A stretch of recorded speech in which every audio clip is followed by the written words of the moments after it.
Hello दोस्तों, स्वागत है आपका हमारे प्लेटफॉर्म पर। दोस्तों, आपका अपने चैनल पर हार्दिक स्वागत करता हूं और ईश्वर से ही मनोकामना करता हूं कि आप हमेशा स्वस्थ रहिए, मस्त रहिए और व्यस्त रहिए और सिलेक्शन के लिए अग्रसर रहिए। दोस्तों, मौलिक अधिकार में तीन पार्ट हम लोग खत्म कर चुके थे और एक जो है बहुत ही गहराई से हम लोगों ने खत्म किया। इसके बाद जो है आज हम अनुच्छेद 17 के बारे में पढ़ेंगे और धीरे धीरे इसी को कंटिन्यू करते रहेंगे। देखिएगा, अनुच्छेद 17।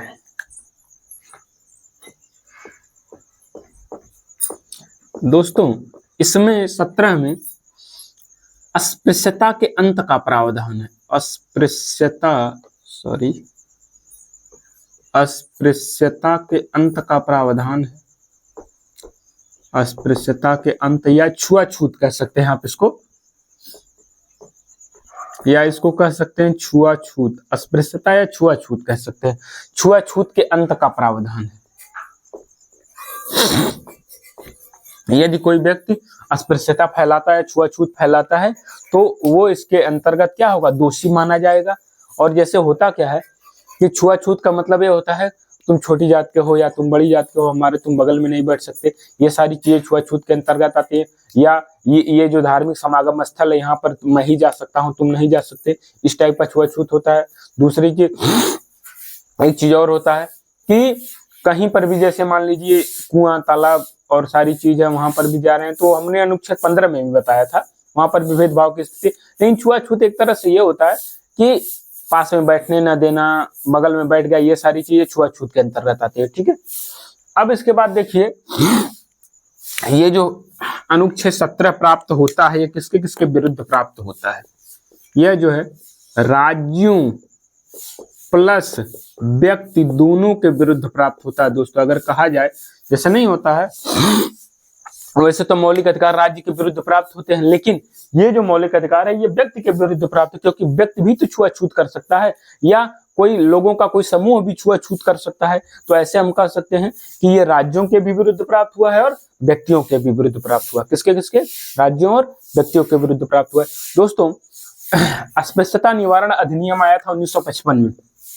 अस्पृश्यता निवारण अधिनियम 1955, अस्पृश्यता निवारण अधिनियम, अस्पृश्यता निवारण अधिनियम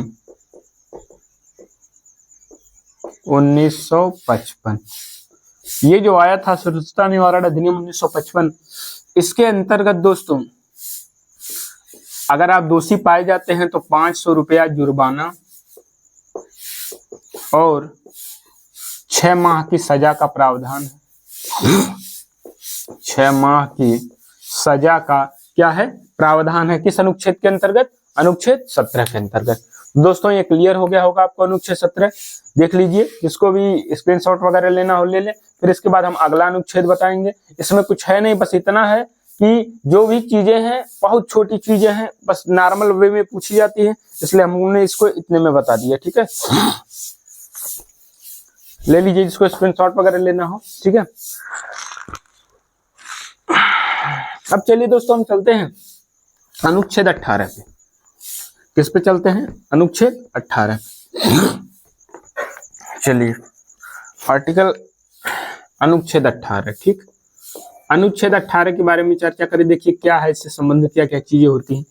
तो जान लीजिए कि अनुच्छेद जो 18 होता है, इसके अंतर्गत उपाधियों के अंत का प्रावधान है। किसका प्रावधान है? उपाधियों के अंत का प्रावधान है। तो हम यहां लिख दें, उपाधियों के अंत का प्रावधान है। उपाधियों के अंत का प्रावधान है इसके अंतर्गत। अब कैसे उपाधियों के अंत का प्रावधान है? इसमें यह कहा गया है कि जो स्वतंत्रता पहले, स्वतंत्रता से पूर्व जो भी उपाधियां दी जाती थी, जैसे राय बहादुर, राजा की, महाराजा की तमाम उपाधि, वो सारी उपाधियां अब आपको नहीं मिलेंगी। अब देखिए क्या क्या है इसमें। और लेकिन इन्होंने एक चीज कहा कि जो राज्य है, राज्य, सेना और विद्या संबंधी, सेना और विद्या संबंधी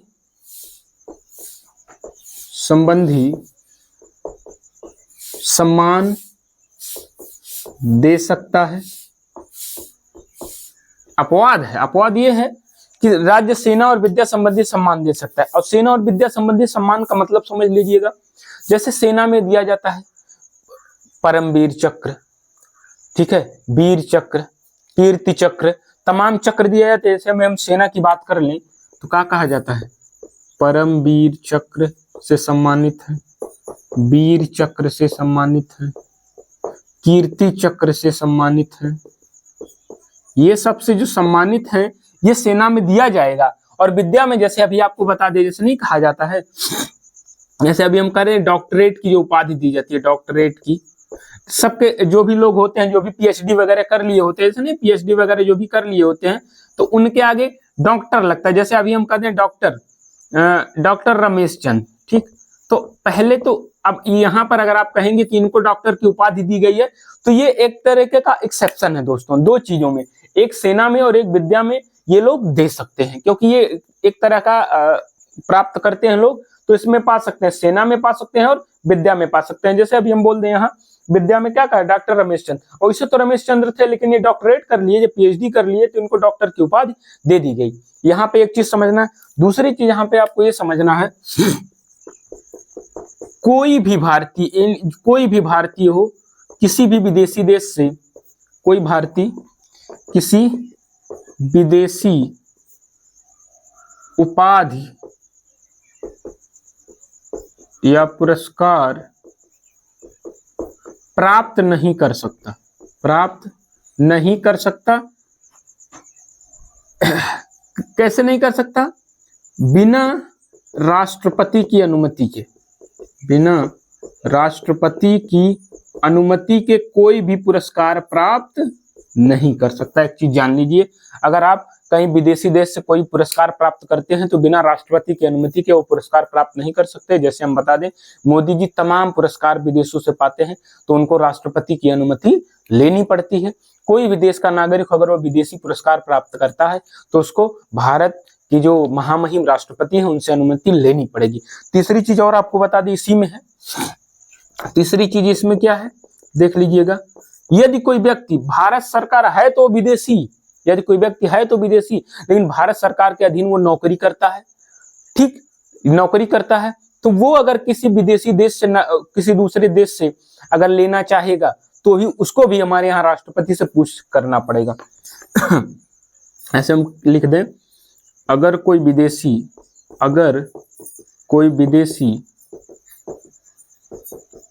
भारत में नौकरी कर रहा हो, भारत सरकार में नौकरी कर रहा हो, ठीक, नौकरी कर रहा हो, तो उसे किसी विदेशी देश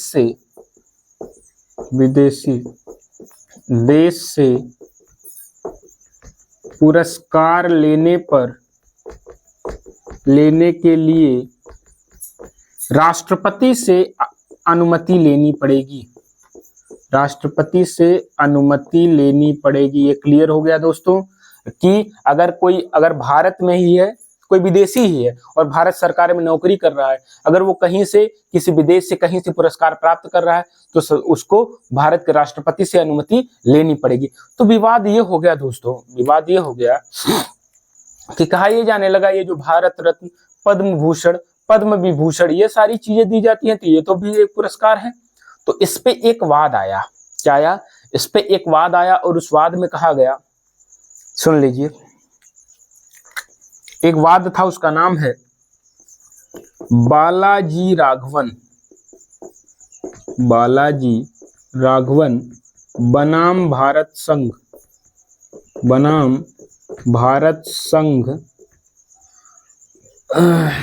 1996।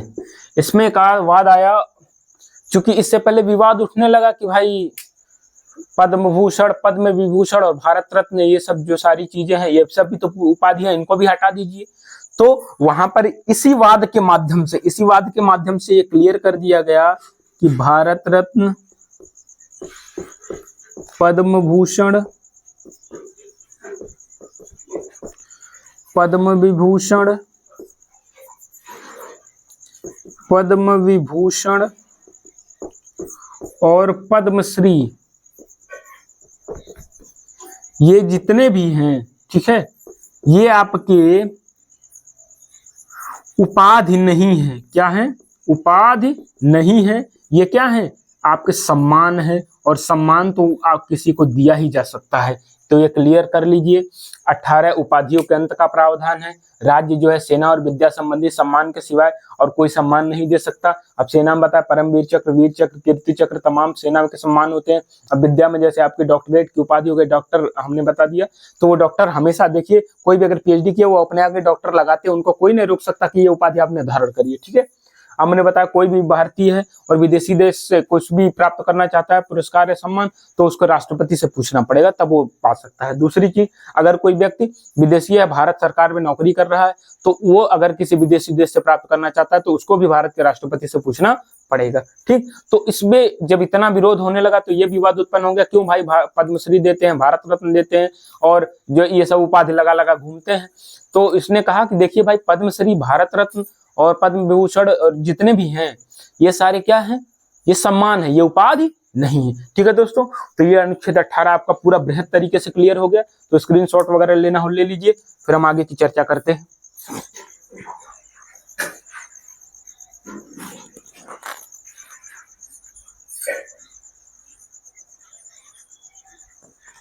ठीक है दोस्तों, चलते हैं, बोलो।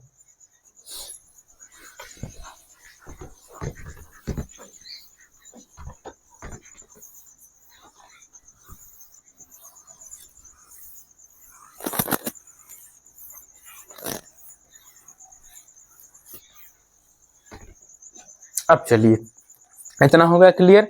अब हम आते हैं अनुच्छेद 19 पे। अनुच्छेद 19 पे अब हम लोग चर्चा करते हैं। देखिए, अनुच्छेद 19 क्या है? इसमें स्वतंत्रताओं का उल्लेख है, स्वतंत्रताओं का उल्लेख है। पहले जान लीजिए, पहले 7 स्वतंत्रताएं थी, लेकिन अब एक घट गई है। अब कितनी स्वतंत्रताएं हो गई? केवल 6 स्वतंत्रताएं बची हैं। तो ये आपको क्लियर होना चाहिए। पहले 7 स्वतंत्रताएं थी, अब घटकर कितनी हो गई है? 6 स्वतंत्रता, ठीक है दोस्तों। अब हम 19 पे चर्चा कर रहे हैं। 19 में स्वतंत्रताओं का उल्लेख है, जिसमें 7 स्वतंत्रताएं थी। अब एक जो संपत्ति वाली है, संपत्ति का जो अधिकार था, वो स्वतंत्रता खत्म हो गई है। तो अब बच गई है कितनी स्वतंत्रताएं? ठीक है दोस्तों। तो हम इस पे आते हैं कि कौन कौन सी स्वतंत्रताएं हैं, देख लीजिए। पहली स्वतंत्रता के बारे में हम चर्चा करते हैं, वाक एवं अभिव्यक्ति की स्वतंत्रता। वाक एवं अभिव्यक्ति की स्वतंत्रता, वाक एवं अभिव्यक्ति की स्वतंत्रता, ठीक है। मतलब बोलने की आजादी है इसके अंतर्गत। किसकी आजादी है? बोलने की आजादी है। तो एक एक चीज इसके बारे में सुन लीजिएगा। पहली चीज तो यह है, आप जान लीजिए, प्रेस की स्वतंत्रता इसी में निहित है। प्रेस वाले तमाम तरीके से कुछ भी बोल देते हैं, कोई नेता होता तक कुछ नहीं बोल पाते, तो वो भी इसमें निहित है। दूसरा, इसमें एक चीज और है, चुप रहने का अधिकार है। चुप रहने का अधिकार इसी में है, ठीक। तीसरी जो चीज है,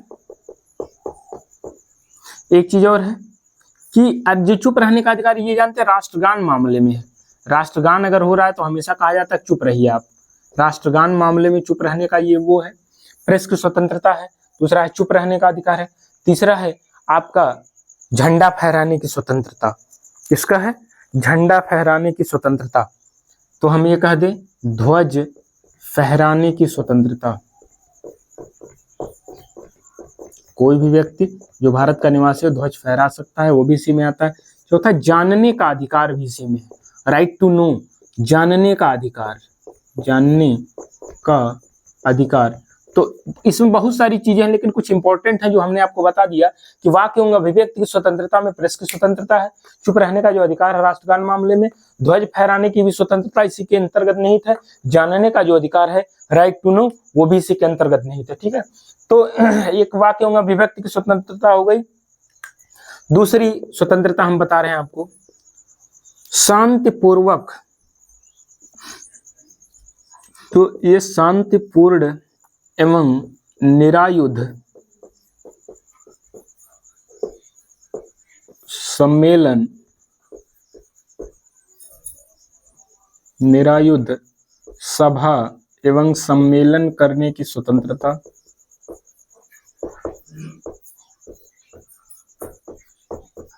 करने की स्वतंत्रता। तो ये क्लियर देख लीजिए, हमने बोला शांतिपूर्ण एवं निरायुध सभा एवं सम्मेलन करने की स्वतंत्रता। तो ऐसे भी सरकार आपसे ये भी उम्मीद रखती है कि आप कोई भी सम्मेलन करेंगे, कोई भी सभा करेंगे तो शांतिपूर्ण करेंगे। दूसरी चीज यहाँ पर लिखा गया निरायुध। निरायुध मतलब बिना आयुध के, आयुध मतलब होता है हथियार, बिना हथियार के। अच्छा ये बताइए, आप सभा सम्मेलन करने जाएंगे हथियार लेके जाएंगे तो सभा सम्मेलन का मतलब क्या रह गया? वो तो गुंडागर्दी है, एक तरफ से तानाशाही है। ठीक, तो इसलिए कहा गया है कि आप करिए, सभा सम्मेलन करिए, लेकिन शांतिपूर्ण और निरायुध बिना हथियार के करिए, तो वो सभा सम्मेलन आप कर सकते हैं, वो स्वतंत्रताएं आपको हैं। लेकिन दूसरी चीज, जिसमें इस सभा और सम्मेलन में सदाचार और लोकहित प्रभावित नहीं होना चाहिए। लोकहित का जैसे मतलब ये है कि आप रोड पे हैं और रोड पे जो है सम्मेलन कर रहे हैं, पूरा रोड अच्छे के सम्मेलन कर रहे हैं, अब बताइए आदमी का आना जाना ही गड़बड़ हो जाएगा, तो भी तो गलत है। और जैसे मान लीजिए आप सम्मेलन कर रहे हैं और एक अपने वर्ग को तो सही ठहरा रहे हैं और दूसरा जो वर्ग है उस वर्ग को गाली दे रहे हैं, तो ये भी इसमें सदाचार की हानि होगी, तो ये भी आप नहीं कर सकते। ठीक है दोस्तों, तो ये आप नहीं कर सकते, ऐसा सम्मेलन आप नहीं कर सकते जिसमें दूसरे वर्ग को कुछ हानि पहुंचा सकते हैं। ठीक, तो दूसरा ये हो गया। दूसरा, उसके बाद हम लोग तीसरा देखते हैं सम्मेलन क्या है। तीसरा सम्मेलन ये है कि सभा सम्मेलन हो गया, उसके बाद संघ बनाने की स्वतंत्रता, संघ बनाने की स्वतंत्रता,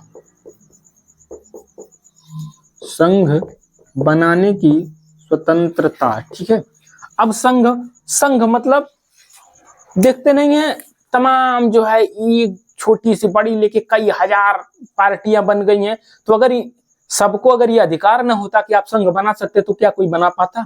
नहीं बना पाता। तो ये चीज आपके दिमाग में क्लियर हो जाना चाहिए कि संघ बनाने की जो स्वतंत्रता दी गई है, इसलिए लोग संघ बना लेते। आप देख नहीं रहे हैं, तो हाई पार्टी, तो फलाने पार्टी, तो ये पार्टी, वो पार्टी, इतनी ज्यादा पार्टियां बन गई हैं, इतने ज्यादा, तो ये लेखपाल संघ है, तो ये रेलवे संघ है, ये कर्मचारी संघ है, तमाम इतने ज्यादा संघ और वो सारी चीजें बन गई हैं। तो इसका एक ही मतलब है कि यहाँ इनको जो है स्वतंत्रताएं मिली हैं संघ बनाने की, तभी ये संघ बनाने की स्वतंत्रता प्राप्त किए हैं, तभी इतना ज्यादा हमारे देश में संघ, समितियां, तमाम सारी चीजें से बन गई हैं, नहीं तो बन नहीं पाती। ठीक है, आप देखिए संघ बनाने की स्वतंत्रता के बाद अगला जो नंबर आता है, 2 हो गया, 3 हो गया, चौथा नंबर जो है आपका, भारत के किसी भी क्षेत्र में, भारत में अबाध रूप से संचरण, अबाध रूप से संचरण करने की स्वतंत्रता,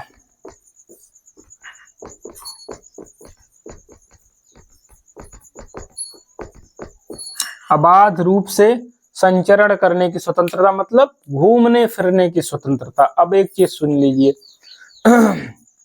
क्या आपको पूरे भारत में कहीं पर भी घूमने फिरने से मना किया जाता है? नहीं किया जाता, लेकिन एक चीज आपके दिमाग में होना चाहिए। क्या होना चाहिए?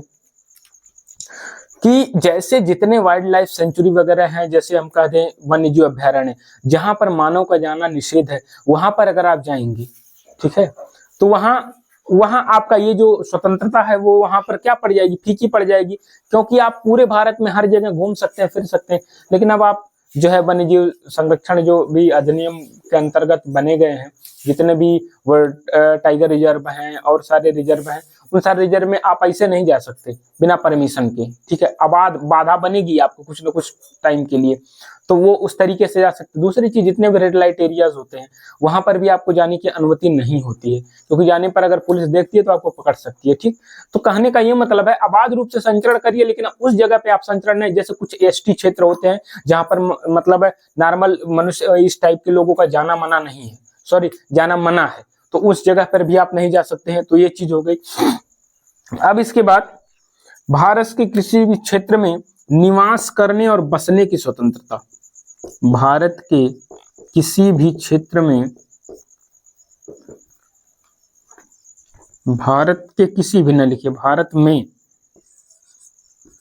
निवास करने और बसने की स्वतंत्रता, करने और बसने की स्वतंत्रता, बस जाने की स्वतंत्रता, बस जाने की स्वतंत्रता। ठीक है, तो ये क्लियर कर लीजिए।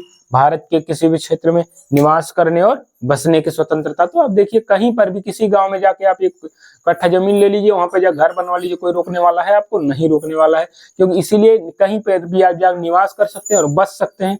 तो ये भी स्वतंत्रता आपको दी गई है किसके अंतर्गत? अनुच्छेद 19 के अंतर्गत। ठीक, इसके बाद जो आपका छठवां है दोस्तों, छठवां जो है उसके बारे में भी जान लीजिए। वो क्या है छठवां? कि आजीविका, आजीविका तथा व्यापार करने की स्वतंत्रता, व्यापार करने की स्वतंत्रता। आप जानते हैं कहीं दुकान खोल के आप बैठ जा रहे हैं, कोई आपको बोलने वाला है? किसी का भी जाके कमरा किराए पे लिए, अपना दुकान बना लिए। तो आप आजीविका करने की आपको पूर्ण स्वतंत्रता है भारत के क्षेत्र में। आप कहीं पर भी कोई भी जीविका, जैसे मान लीजिए यहाँ से लोग गए मुंबई चले गए, वहां अपनी दुकान खोल लिए, दिल्ली चले गए, वहां अपनी दुकान खोल लिए। तो आजीविका चलाने और व्यापार करने में आपको कोई रोक टेक नहीं है। पूरे भारत में आप कहीं पर भी व्यापार कर सकते हैं। ये स्वतंत्रताएं आपको मूल रूप से दी गई हैं। और ये किस अनुच्छेद के अंतर्गत दोस्तों दी गई हैं? अनुच्छेद 19 के अंतर्गत दी गई हैं। ठीक है, अब जो है जिस भी बच्चे को स्क्रीनशॉट वगैरह लेना हो ले ले, फिर हम आगे वाली कार्रवाई करेंगे।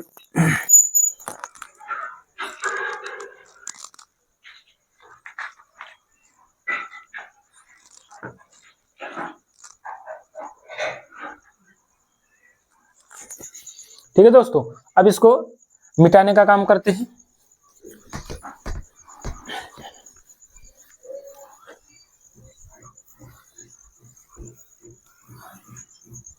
अब चलिए, अब आगे का कार्यक्रम देखें हम लोग, क्या स्थितियां हैं, क्या चीजें बन रही हैं। ठीक, अब हम बात करते हैं अनुच्छेद 20। अनुच्छेद 20 के बारे में चर्चा करते हैं। ध्यान से एकदम समझिएगा, एक एक पॉइंट आपको समझ में आएगा। अनुच्छेद 20, अपराधों के दोष सिद्धि के संबंध में संरक्षण, अपराधों के दोष सिद्धि के संबंध में संरक्षण, दोष सिद्धि के संबंध में,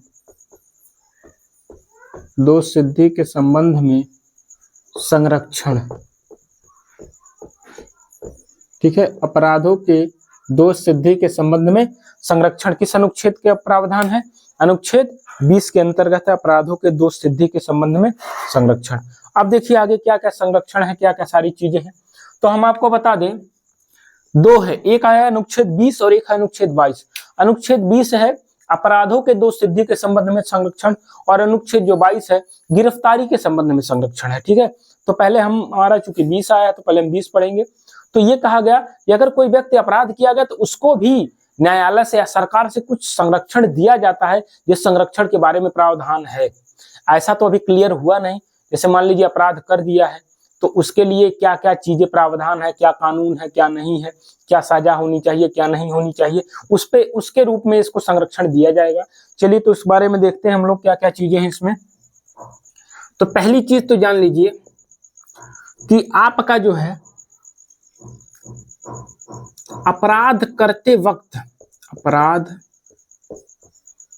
करते वक्त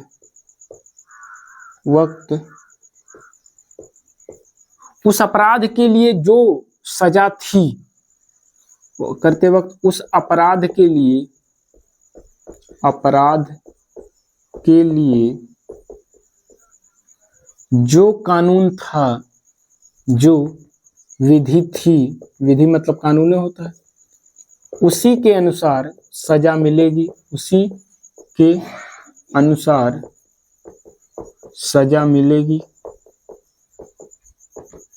जैसे हम यहीं पर एक लाइन और कह दें, कार्योत्तर विधियों से संरक्षण, विधियों से संरक्षण। समझने का प्रयास करिएगा क्या है कार्योत्तर विधियों से संरक्षण। जैसे अभी हम कह दें कि कोई व्यक्ति, आज किसी ने एक व्यक्ति की हत्या कर दी, ठीक, उसने अपराध किया, हत्या कर दी, लेकिन आज का जो कानून है उस कानून के हिसाब से किसी व्यक्ति की हत्या, सपोज दैट बता रहा हूं, ऐसा क्लियर नहीं है, किसी व्यक्ति की हत्या के लिए 20 साल की सजा है, मान लीजिए हमने आज के समय में। लेकिन हुआ क्या कि कुछ दिन बाद इसके, अभी इसका मामला कोर्ट में चल रहा है, कुछ दिन बाद जो है मोदी जी 15 साल जो है, मान लीजिए कि उसी के 2-4 साल बाद कोई संसद ने कोई कानून लाया और कहा नहीं, अब जो है किसी को हत्या करने पर अपराध की सजा 50 साल होगी, ठीक है। तो उसमें यही कहा गया है कि जो जिस समय उसने अपराध किया था, उस समय जो उस अपराध की जो सजा थी या उस अपराध के लिए जो कानून था, उस कानून के लिए, उस मतलब अपराध के लिए वही सजा मिलेगी, न कि जो नई वाला प्रावधान बना है इसके संबंध में वो मिलेगा। तो ये क्लियर हो जाना चाहिए। अगर उस समय एक हत्या का जो अपराध था 20 साल का सजा थी, तो 20 साल की आपको सजा मिलेगी। ये नहीं है कि बाद में कानून बन गया कि हत्या के लिए 50 साल की सजा, तो 50 साल की मिलेगी। आप ये जानिए कि जिस वक्त उसने अपराध किया था, उस वक्त उस अपराध के लिए जो भी विधि थी, जो भी कानून था, उसी कानून के अंतर्गत उसे सजा मिलेगी। ये क्लियर होना चाहिए, ठीक है। दूसरा देखिएगा, दूसरा क्या है इसमें, दूसरा ये है कि जानते रहिएगा, दूसरा ये एक तो आपका जो ये हो गया अपराध करते वक्त मतलब कार्योत्तर विधियों से संरक्षण। दूसरी चीज आत्म अभिशंसन,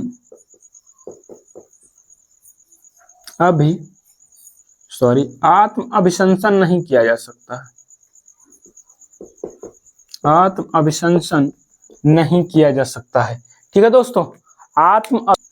आत्म अभिशंसन नहीं किया जा सकता, ठीक है, नहीं किया जा सकता। आत्म अभिशंसन का मतलब क्या है कि स्वयं के विरुद्ध स्वयं वही गवाही दे दिया जाए। जैसे अभी हमसे कह दें कि जैसे मान लिया अभी अपराध क्या हुआ, सिद्ध हुआ कि नहीं हुआ, क्या सारी चीजें हुई, तो आत्म अभिशंसन का मतलब ये होता है कि हमारे, जैसे मान लीजिए फिल्मों में आप लोग देखते होंगे कि हीरो की जब मान लीजिए कोई दिक्कत रहती है किसी भी संबंध में, जैसे मान लीजिए किसी का कत्ल हो गया, कुछ हो गया, तो हीरो के परिवार वालों को क्या करते हैं, हीरो के परिवार वालों को जो है किडनैप कर लेते हैं। जब किडनैप कर लेते कहते हैं अपने विरुद्ध गवाही दे कि हम ही जो है कत्ल किए हैं।